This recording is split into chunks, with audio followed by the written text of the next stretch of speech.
अब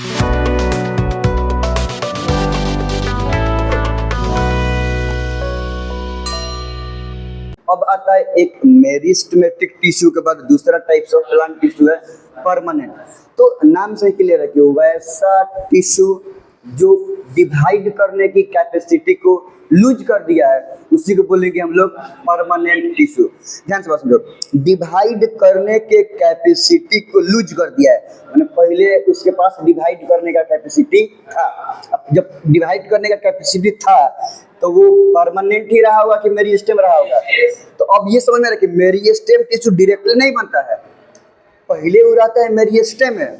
ये मेरिस्टेम में क्या होता है कि कन्वर्ट हो जाता है, जब तक डिवाइड कर रहा है तब तक मेरिस्टेमेटिक है, और ये जैसे डिवाइड करने का कैपेसिटी को लूज कर दिया अब ये बन गया परमानेंट टिश्यू। बात समझ आ रहा है ना?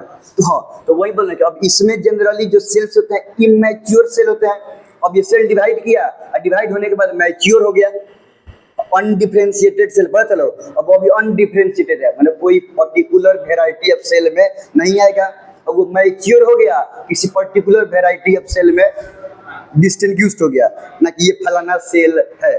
तो जैसे ही अनडिफरेंशिएटेड सेल मतलब cells of meristematic tissue differentiate हो जाएगा, एक स्पेसिफाइड हो जाएगा पर्टिकुलर वेराइटी ऑफ सेल के लिए, मतलब वो मैच्योर हो गया, तो अब वो डिवाइड करने की कैपेसिटी को लूज कर देगा, 1 से 2, 2 से 4, 4 से 8।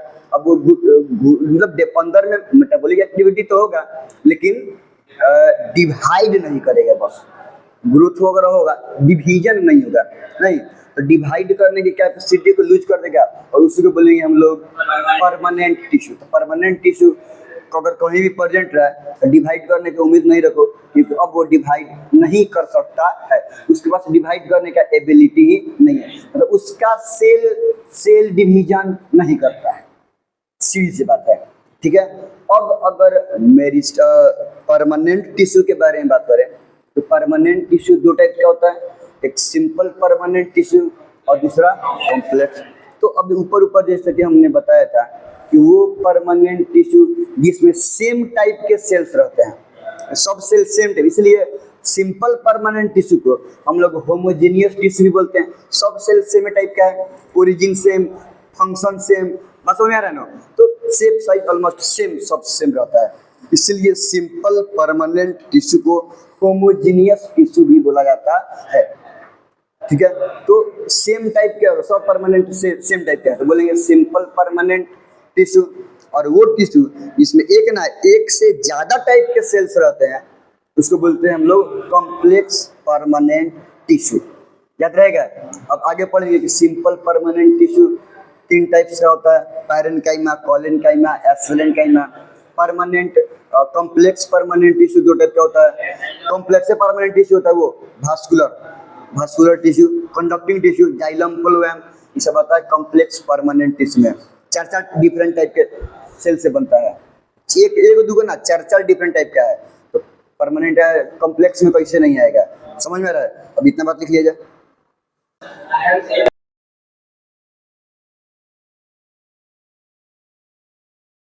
परमानेंट टिश्यू वही बात है, घूम फिर के आ जाएगा।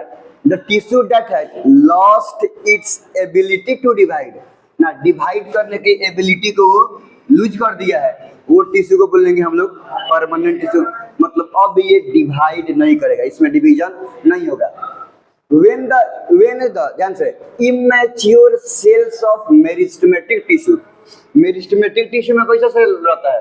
इमेच्योर। तो अब धीरे धीरे अब ग्रोथ हो रहा है, डिवाइड तो करिए, दूसरा ग्रोथ हो रहा है, डेवलपमेंट हो रहा है। तो जैसे ही मेरिस्टेमेटिक टिश्यू का इमेच्योर सेल गेट मैच्योर होता है, then it lose its ability to divide. जैसे ही इमेच्योर से मैच्योर होगा, अब इमेच्योर है तो शुरू में मेरिस्टेमेटिक है, डिवाइड कर रहा है, और जैसे ही इमेच्योर से वो मैच्योर हो जाएगा, it lose its ability to divide and become permanent tissue. अब ये डिवाइड करने की एबिलिटी को लूज कर देगा और मेरिस्टेमेटिक टिश्यू से क्या बन जाएगा? Permanent tissue. परमानेंट टिश्यू में डिफरेंशिएटेड सेल रहेगा, माने एक स्पेसिफिक वेराइटी, मतलब वो सेल जिसका एक पर्टिकुलर वेराइटी होगा। अनडिफरेंशिएटेड सेल रहता है परमानेंट टिश्यू में, जो परमानेंट मेरिस्टेमेटिक टिश्यू का जो सेल्स होता है वो undifferentiated mass of undifferentiated cells है, और इसमें होगा डिफरेंशिएटेड सेल, मैच्योर हो चुका है। They do not increase the size of plant. अब परमानेंट टिश्यू का सेल डिवाइड नहीं करेगा, तो new number of cell add नहीं होगा, और नया नंबर ऑफ सेल उसमें ऐड नहीं होगा, तो सेल का साइज इंक्रीज नहीं करेगा। Generally permanent tissue is responsible to provide support and protection to plant. अब जनरली वो रीड बनाएगा, कठोर बनाएगा, मैं समझ रहा हूँ। तो जनरली परमानेंट टिश्यू का काम क्या है कि प्लांट को प्रोटेक्ट करना, सपोर्ट प्रोवाइड करना, और जाइलम फ्लोएम है तो कंडक्ट करना, कंडक्शन का भी काम है। क्योंकि अगर कॉम्प्लेक्स परमानेंट टिश्यू हम लोग पढ़ेंगे लोग, तो सपोर्ट प्रोटेक्शन के साथ साथ कंडक्शन भी होता है, मतलब वाटर का और फूड का कंडक्शन, वाटर का थ्रू जाइलम रूट से लिप्स तक, और फूड का थ्रू फ्लोएम लिप से बाकी सारे बॉडी पार्ट्स तक। फूड तो चाहिए ना रेस्पिरेशन के लिए, और जैसे ही न्यूट्रिएंट का, शुगर का रेस्पिरेशन होगा, ग्लूकोज का, तो हमें एनर्जी मिलेगा ग्रो करने के लिए, डेवलप करने के लिए। हाँ, ये सही बात है कि हम लोगों में, एनिमल्स में जितना एनर्जी का रिक्वायरमेंट है प्लांट में उतना नहीं है, फिर भी अपना अपना मेटाबॉलिक एक्टिविटी है, ग्रो करना है, डिवाइड करना है, डेवलप करना है, वो सबके लिए तो चाहिए। अपने जितना भी है उतना ही उसके अंदर में ऑर्गन है, ऑर्गन सिस्टम है, तो उसको मेंटेनेंस के लिए तो एनर्जी चाहिए। तो एनर्जी के लिए शुगर ट्रांसलोकेट होता है लिप से बाकी सारे पार्ट तक। तो परमानेंट टिश्यू का काम सपोर्ट और प्रोटेक्शन के साथ साथ कंडक्शन का भी है, फूड और वाटर का कंडक्शन करता है। नहीं लिखे कॉम्प्लेक्स परमानेंट टिश्यू में पढ़ करेंगे लोग। हाँ, on the basis of types of cell, कि सेम टाइप के सेल से बना है या डिफरेंट टाइप के सेल से बना है। परमानेंट टिश्यू दो टाइप का होता है, एक सिंपल परमानेंट टिश्यू और दूसरा कॉम्प्लेक्स परमानेंट टिश्यू। तो सेम टाइप के सेल से बनेगा तो सिंपल बोलेंगे ना, और उसमें एक एक टिश्यू में एक से ज्यादा सेल आ गया, थोड़ा सा स्ट्रक्चर कॉम्प्लेक्स हो जाएगा, डिफरेंट टाइप के सेल आएगा, स्ट्रक्चर नहीं होगा कम ना। हाँ, ये वाला बात है कि फंक्शन सेम रहेगा। टिश्यू का मतलब ये हुआ कि एक पर्टिकुलर ग्रुप ऑफ सेल मिलके एक पर्टिकुलर फंक्शन को अचीव करे। तो भले डिफरेंट टाइप के सेल्स हैं, लेकिन काम करना है वही एक पर्टिकुलर फंक्शन, तभी ना टिश्यू बोल रहे हैं। तो थोड़ा सा कॉम्प्लेक्स वाली बात है, डिफरेंट टाइप के सेल को मिलके एक पर्टिकुलर स्ट्रक्चर बनाना, एक एक फंक्शन को परफॉर्म करना ना, जबकि अलग अलग टाइप के सेल है, इसलिए उसे बोलते हैं complex permanent tissue.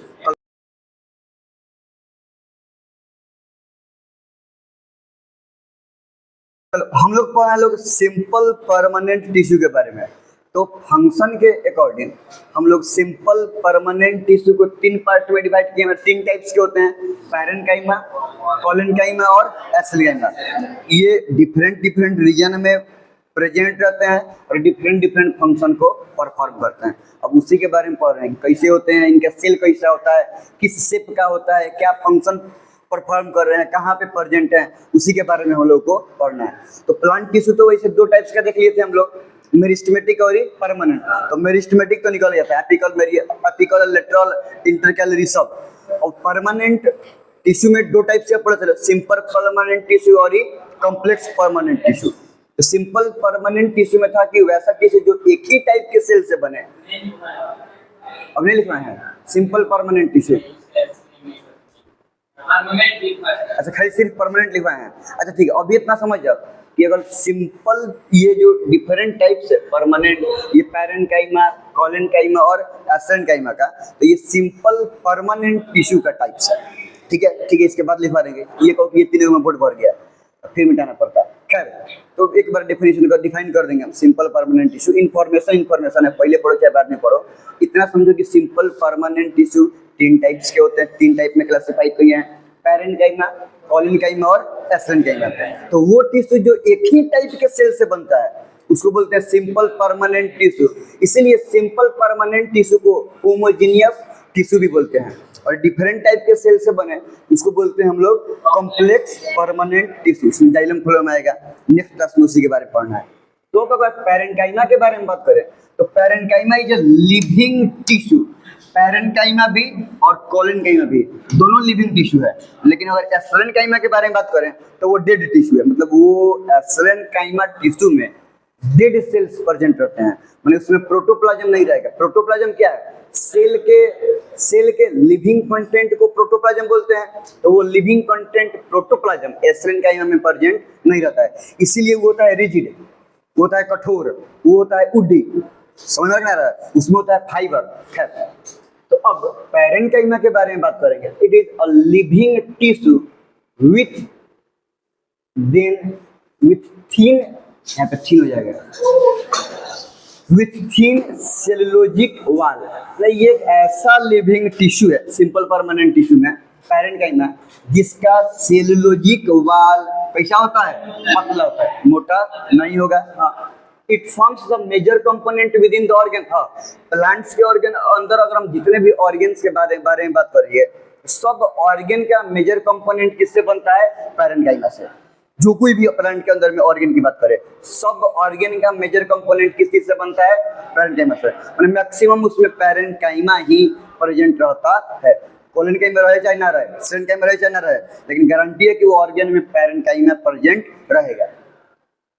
It's sales में बी स्फेरिकल, सेल के शेप के बारे में बात की जा रहा है कि पैरेन्काइमाटस टिश्यू का जो सेल होते हैं वो सेल स्फेरिकल हो सकते हैं, ओवल शेप का, ओवल समझता समझो, स्फेरिकल तो पूरा गोला, ओवल का मतलब अंडाकार, तो ओवल हो सकता है राउंड या इलोंगेटेड, माने इलोंगेटेड स्ट्रेच्ड हो सकते हैं।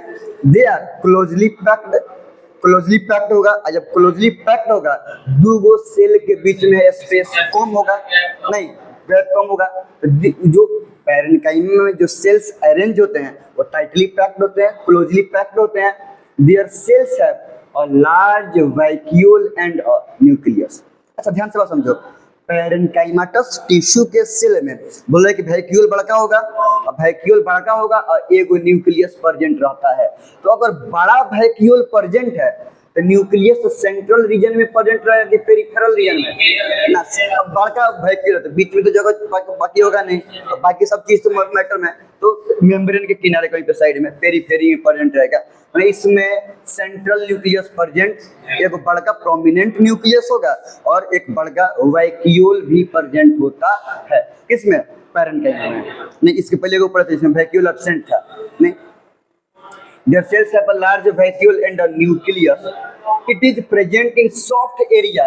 मैं ये प्लांट में जिधर सॉफ्ट एरिया है ज्यादातर, नहीं वहां प्रेजेंट रहेगा, जैसे लीफ में, स्टेम में। अब स्टेम तो यंगर स्टेम की बात कर रहे हैं, न्यू स्टेम की बात कर रहे हैं, तो स्टेम में फ्लावर में प्रेजेंट रहबे करेगा, फ्रूट्स वगैरह में प्रेजेंट रहेगा। इन एक्वेटिक प्लांट, हाँ, it has cavity having air to provide, PVI कुछ लिखा गया है, FDE हो जाएगा एयर टू प्रोवाइड बायोन्सी। ध्यान से बात समझिए सब, ये स्पेशल मॉडिफिकेशन है। अगर हम पैरेन्काइमा की बात करें या क्लोरेन्काइमा की बात करें, तो वैसे अगर हम पैरेन्काइमा के बारे में बात कर रहे हैं तो ये एरेन्काइमा इसको बोलते हैं। मतलब अगर एक्वेटिक प्लांट के बारे में बात करें तो एक्वेटिक प्लांट में जो पैरेन्काइमाटस टिश्यू होता है वो पैरेन्काइमा में गैप रहेगा। कैविटी मतलब हॉलो स्पेस, खाली स्पेस रहता है, और वो खाली स्पेस में भरा रहता है हवा, एयर, इसलिए वो पैरेन्काइमा को बोलते हैं हम लोग एरेन्काइमा।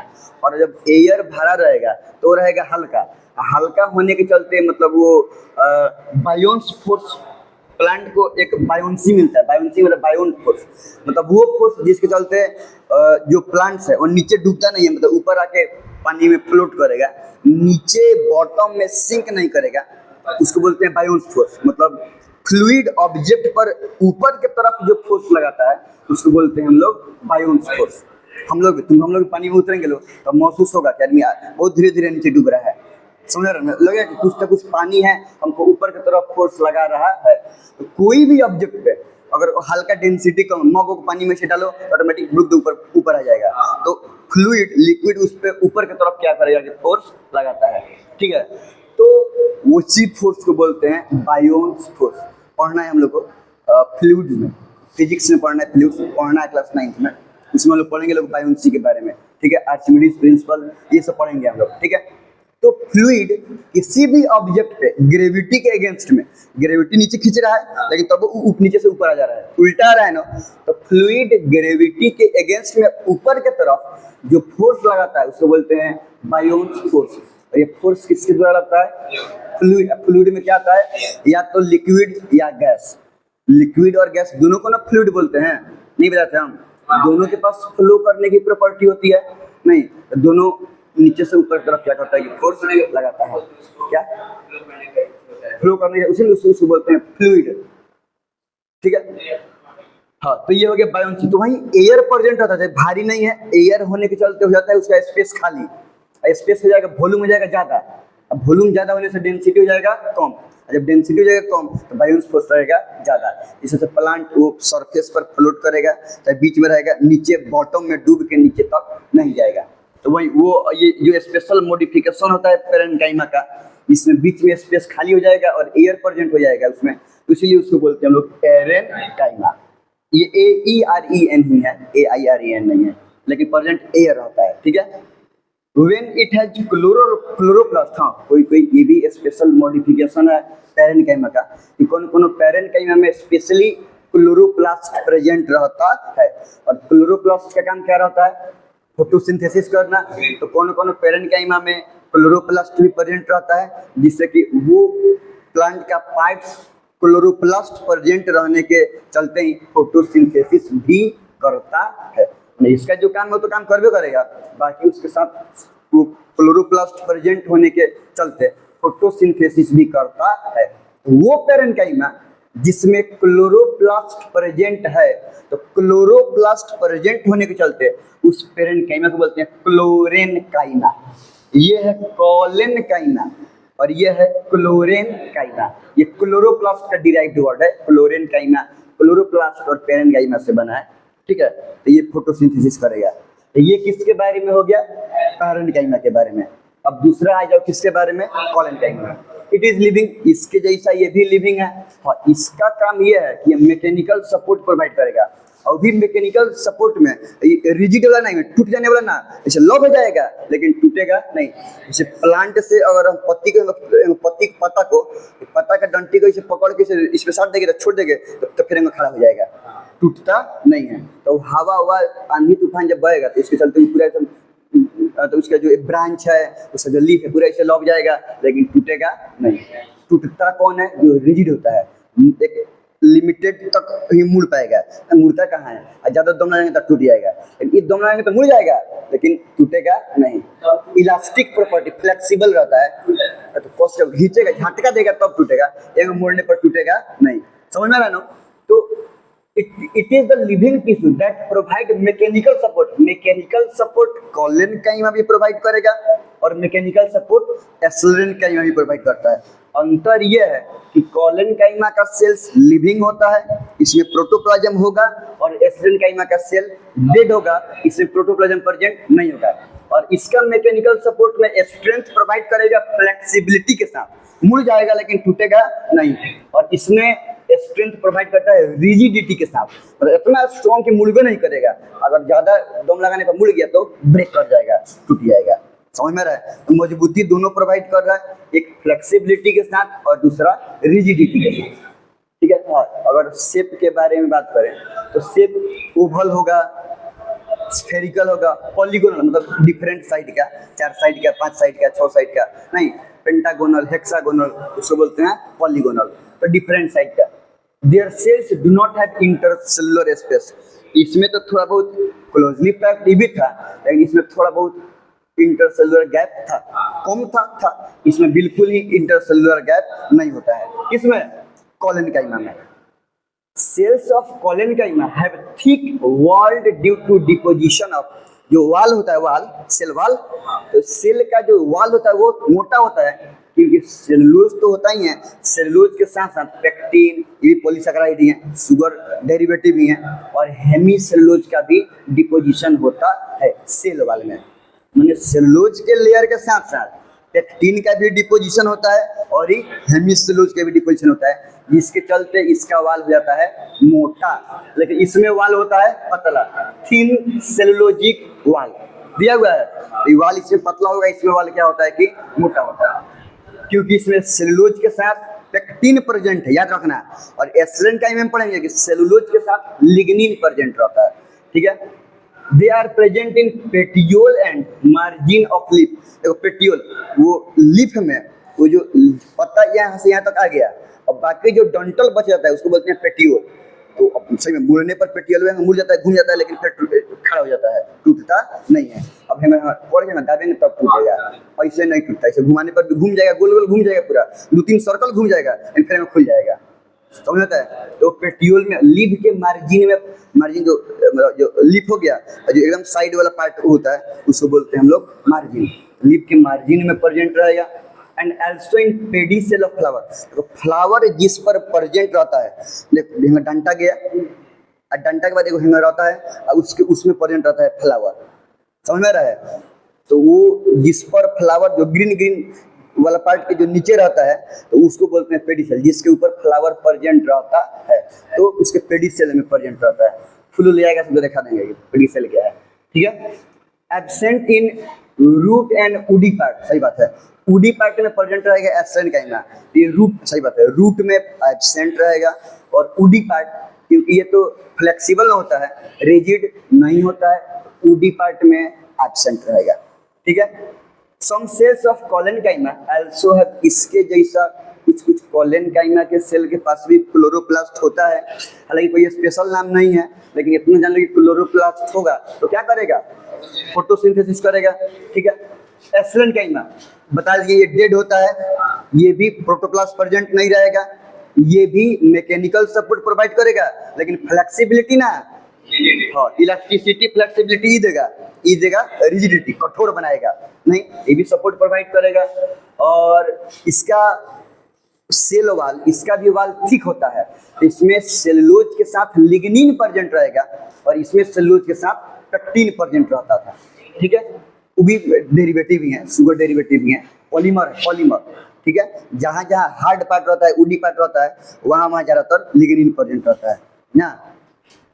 The cells are long narrow, लंबा रहेगा, संकीर्ण मैंने लास्ट में पतला रहेगा, लंबा लंबा रहेगा, long narrow and thick walled, wall मोटा रहेगा due to deposition of cellulose and lignin.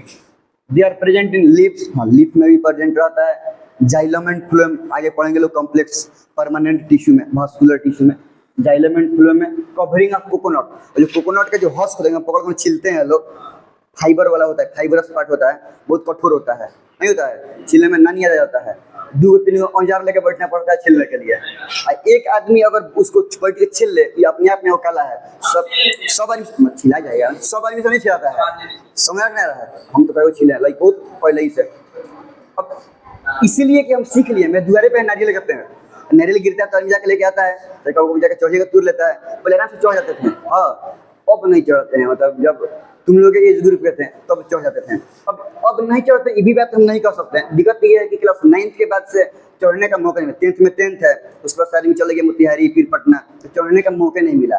तो अब चढ़ पाएंगे या नहीं पाएंगे ना, 7 साल 8 साल हो गया तो क्या जाने, लेकिन चढ़ जाते थे आराम से, पकड़ के नहीं चढ़ जाते थे नहीं, हाँ इसीलिए छिलने का आदत है। मतलब द्वारे पे नारियल का पेड़, तो जो हस्क होता है जो सूखा वाला होता है, जो आदमी छिलता है, लड़की लोग तो नहीं छिलाएगा, कहीं कहीं करने लगेगा, जीट बोल रही है, समझ ना। तो री होता है, ब्राउन ब्राउन कलर का रहता है, तो वो कोकोनट के हस्क में प्रेजेंट रहेगा। एस्लेनकाइमा फाइब्रस होता है, ठीक है। एंड आलमंड, आलमंड के कवरिंग में भी, बादाम के ऊपर जो कवरिंग होता है वो बड़का, वो आलमंड फोड़ के तब भीतर से निकलता है।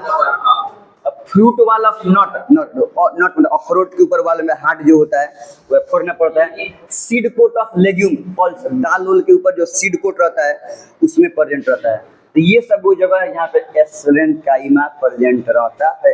डेड टिश्यू है, कोई दिक्कत नहीं है ना।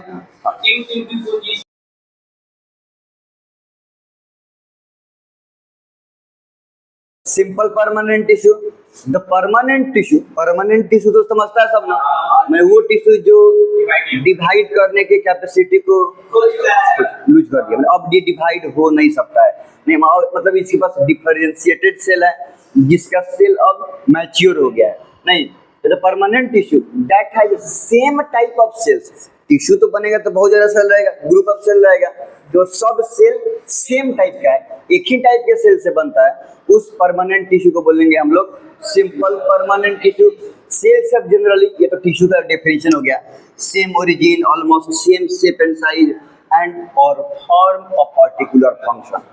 नहीं, इवन अगर कॉम्प्लेक्स पढ़ेंगे लोग तो सेल तो डिफरेंट टाइप्स का है, डिफरेंट शेप एंड साइज का होगा, लेकिन फिर भी परफॉर्म करेगा एक ही पर्टिकुलर फंक्शन को सब मिल के क्या करेगा कि परफॉर्म करेगा, तब ना उसको हम लोग टिश्यू बोलेंगे।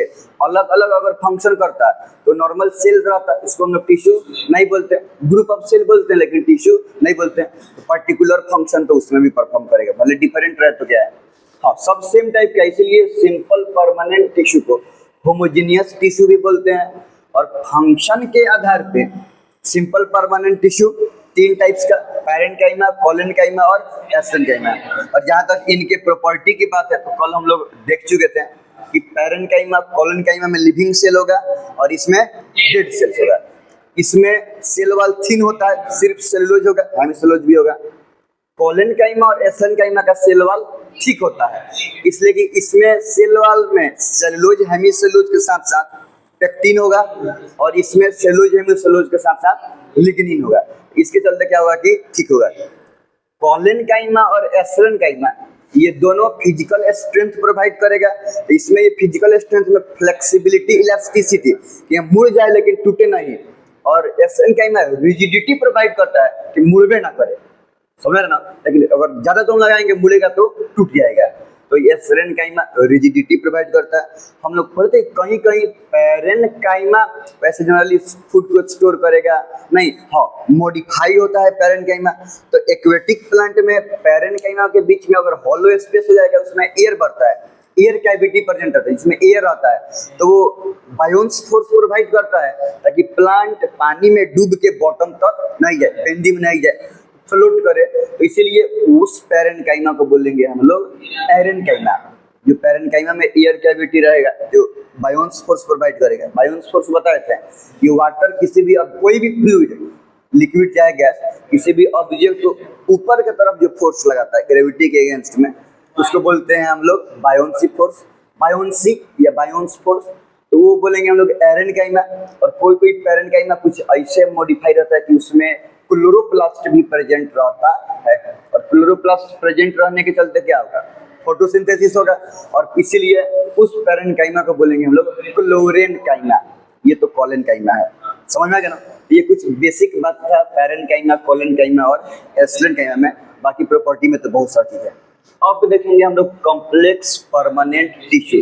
तो इसमें सेम टाइप के सेल से बनेगा, उसमें डिफरेंट टाइप के सेल से बनेगा। तो वैसा परमानेंट टिश्यू जो डिफरेंट टाइप के सेल से बनता है उसको बोलेंगे हम लोग कॉम्प्लेक्स परमानेंट टिश्यू।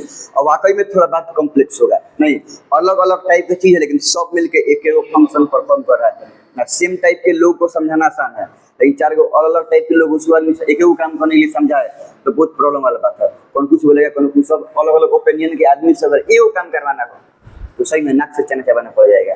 नहीं, तो कॉम्प्लेक्स परमानेंट टिश्यू, उसको होमोजेनियस टिश्यू नहीं बोलेंगे, हालांकि हेटेरोजेनियस कहीं हम सुने नहीं है, इसमें होमोजेनियस टिश्यू सुने हैं ना, लेकिन आदमी सुना हुआ नहीं है।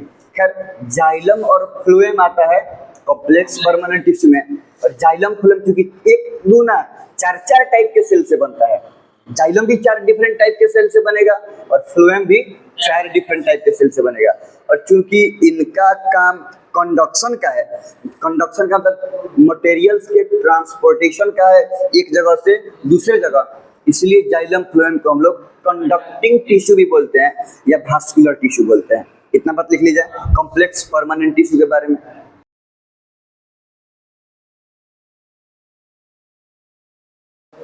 Complex permanent tissue, सब वही सिंपल है। The permanent tissue that has different type of cells called complex permanent tissue.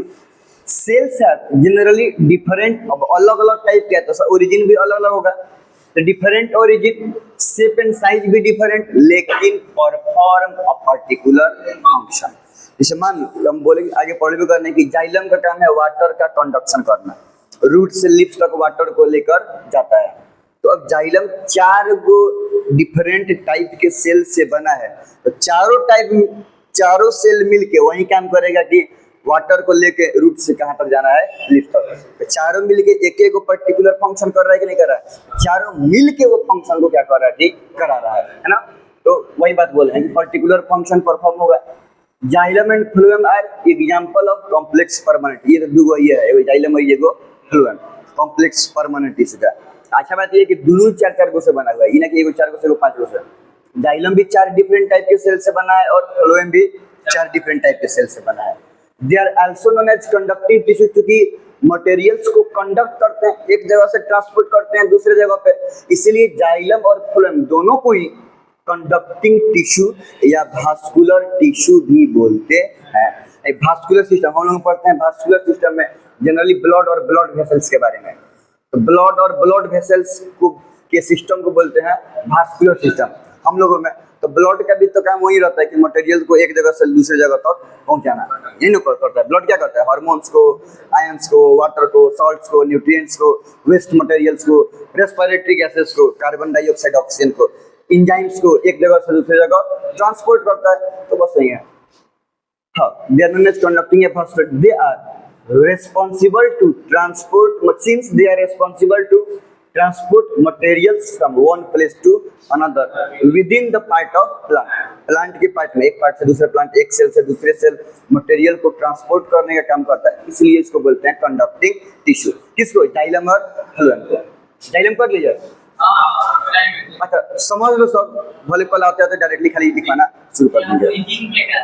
मैं जहाँ से उत्पन्न हुआ है, प्रोड्यूस हुआ है, उसको ओरिजिन बोलते हैं। जैसे गंगा नदी तो बहुत जगह है पूरा, लेकिन गंगा नदी ओरिजिन होता है उत्तराखंड में गंगोत्री से, वहीं से वो निकलता है। उद्गम स्थान उसका क्या है, गंगोत्री।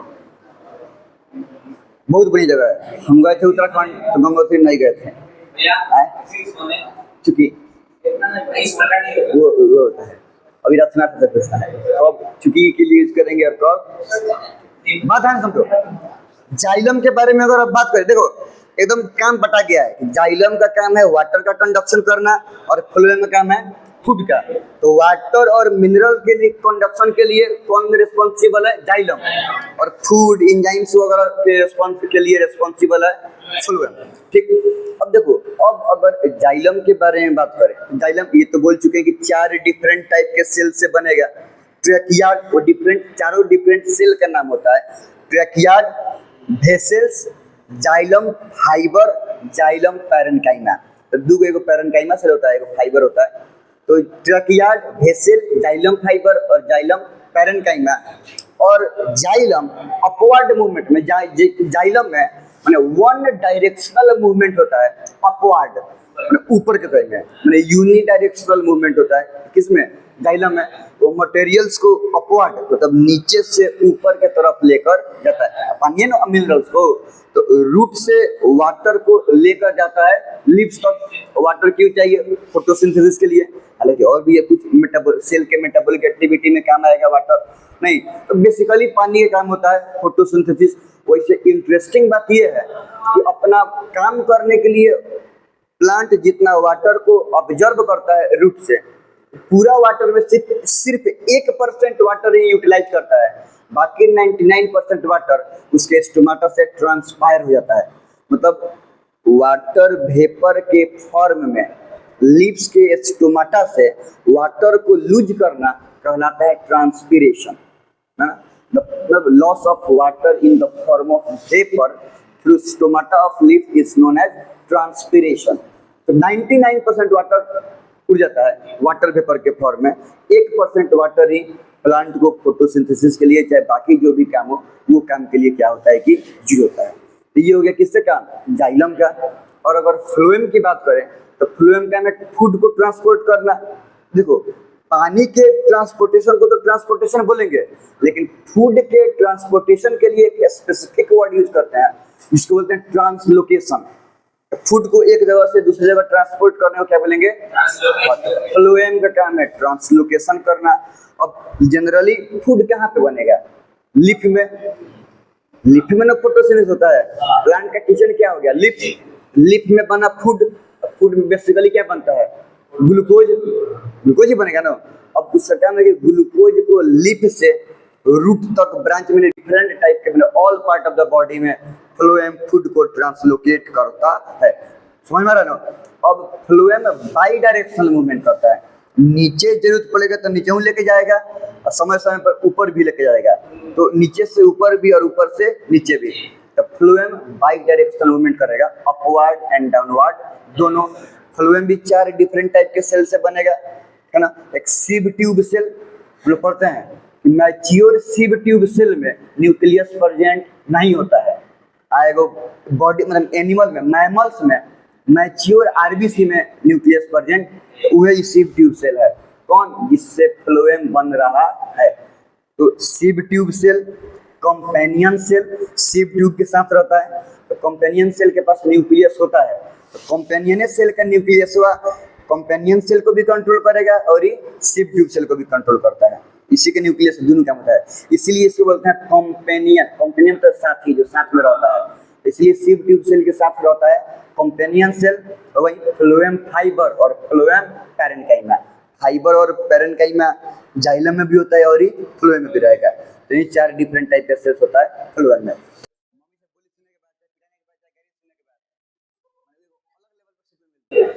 हम लोग अब देख रहे हैं जाइलम के बारे में। Xylem is a complex permanent tissue, और कॉम्प्लेक्स क्यों? Which is made up of 4 different type of cell, और वो 4 डिफरेंट टाइप के सेल क्या क्या होता है? Tracheid, vessels, xylem fibre, xylem parenchyma. देखो स्ट्रक्चर तो चारों का अलग अलग होगा, अब अलग अलग सेल है तो स्ट्रक्चर अलग अलग होगा। अब चूंकि इसको एक टिश्यू बोल रहे हैं, मतलब ये चारों मिल के एक पर्टिकुलर फंक्शन करेगा नहीं, यही चारों मिलके जाइलम टिश्यू बनाया है, एक पर्टिकुलर फंक्शन करेगा।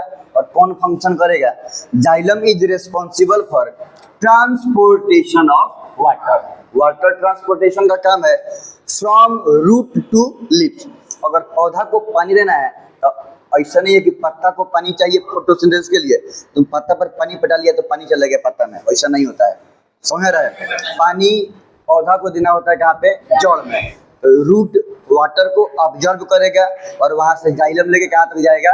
लिप्स तक जाएगा। ठीक है, तो यही जाइलम का ही काम है कि रूट से वाटर को ट्रांसपोर्ट करके कहाँ तक लेके जाएगा?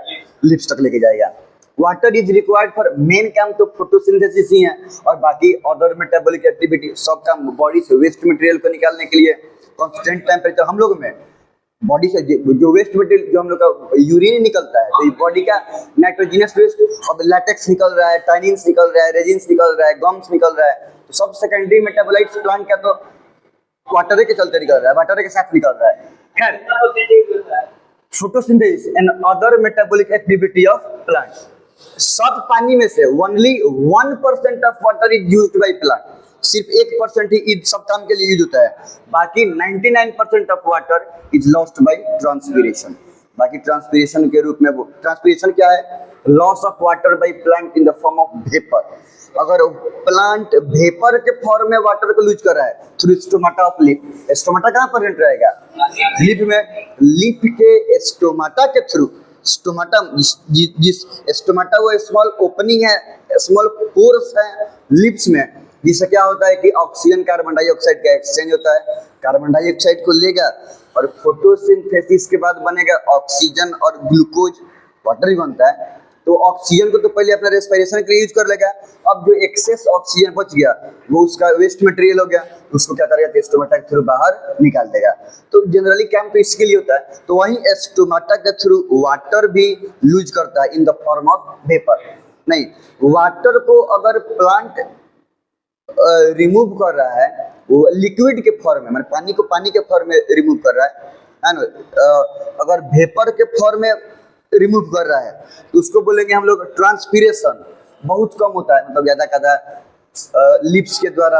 अगर वाटर को लिक्विड फेज में रिमूव कर रहा है उसको बोलते हैं ग्यूटेशन, GUTATION, ग्यूटेशन। तो बस ये याद रखो कि वेपर के फॉर्म में वाटर का लॉस हो रहा है तो ट्रांसपीरेशन, और लिक्विड के फॉर्म में हो रहा है तो ग्यूटेशन। जाइलम सो यूनिडायरेक्शनल मूवमेंट, यूनिडायरेक्शनल मूवमेंट होगा जो कि सिर्फ अपवर्ड साइड में होगा। ठीक है, नीचे से ऊपर की तरफ। अब किसके बारे में पढ़ लिया जाए? फ्लोएम के बारे में। मोटी मोटी बात बता दी है, लिख लिया जाए। ठीक है,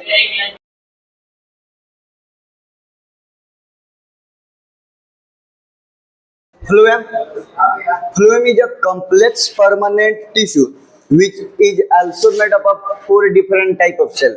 जिसमें जाइलम 4 डिफरेंट टाइप के सेल से बनता है, वैसे फ्लोएम एक वैसा कॉम्प्लेक्स परमानेंट टिश्यू है, ये भी 4 डिफरेंट उसी के जैसा 4 अलग अलग टाइप के सेल से बनेगा। तो 4 सेल क्या क्या है? Sieve tube cell, companion cell, phloem fibre, phloem parenchyma. बहुत बार बोल चुके हैं कि सिव ट्यूब सेल में न्यूक्लियस प्रेजेंट नहीं होता है, कंपेनियन सेल का न्यूक्लियस ही कंपेनियन सेल और सिव ट्यूब सेल ये दोनों को कंट्रोल करता है। तो हमेशा सिव ट्यूब सेल कंपेनियन सेल के साथ में ही होता है, दोनों एसोसिएट स्ट्रक्चर है। चारों भले डिफरेंट टाइप का सेल है, स्ट्रक्चर डिफरेंट होगा, लेकिन चारों मिलके एक पर्टिकुलर काम करेगा, और वो काम क्या है? फूड का ट्रांसपोर्टेशन करना। तब ना आज फ्लोएम अपने आप को रिप्रेजेंट करेगा। और फूड का ट्रांसपोर्टेशन कहाँ से होगा? फूड बन कहाँ पे रहा है?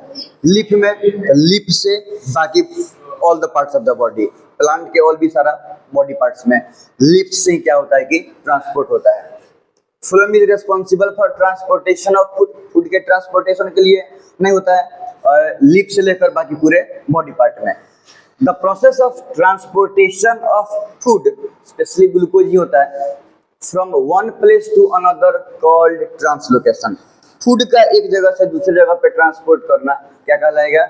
और इस काम को कौन करेगा? फ्लोएम। फ्लोएम जाइलम में यूनिडायरेक्शनल मूवमेंट था, अपवर्ड साइड में फ्लोएम शो करता है by directional movement, upward downward दोनों साइड में। ये किसके बारे में हो गया? हाँ, एक चीज पढ़ते हम लोग फ्लोएम में, फ्लोएम या किसी में सोर्स और सिंक, जो कोई चीज को रखता है या प्रोड्यूस करता है उसको बोलेंगे सोर्स, और जहाँ पे वो चीज मटेरियल जाता है, जो यूटिलाइज करता है, जहाँ पे जाता है उसको बोलते हैं सिंक। अगर फूड बन रहा है लिफ में, लिफ क्या हो गया? सोर्स। तो वहां से फ्लोएम फूड को लोड कर लिया और ले जाके मान लो कि फ्रूट में भेजना है, तो ले जाके फ्रूट में डाल दिया, तो फ्रूट क्या हो गया? सिंक।